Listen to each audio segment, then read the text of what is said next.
Ağcabədi rayonunda svetoforda dayanmışam, işıqforda. Belə bir qara maşın var. Da arxasına yazılıb ki, nəfəs aldığımız hava şəhidlərin son nəfəsidir. Bu o deməkdir ki, şəhidlərimiz bütün nəfəsini, canını bizə qurban verib gedib və biz onları heç vaxt unutmayaq. Allah şəhidlərin məqamını uca etsin. Bu diqqətli adamda kimdirsə var olsun. Bu söz mənə o qədər xoş təsir etdi və o qədər məni heyran etdi ki, Allah kömək olsun qardaşımızın.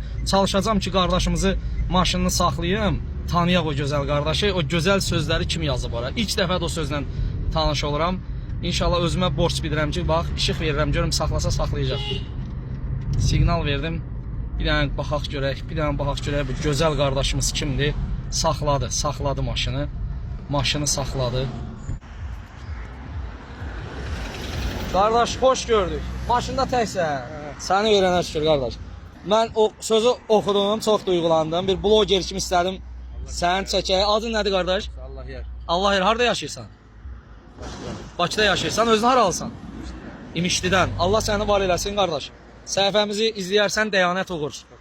Var ol, indi paylaşacağım. Bu sözü hardan qaynaqlandın, yazdın?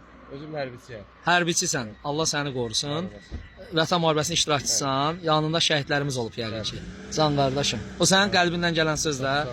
Var olasan, səhifəmə yazarsan oradan inşallah. Dəyanət uğur.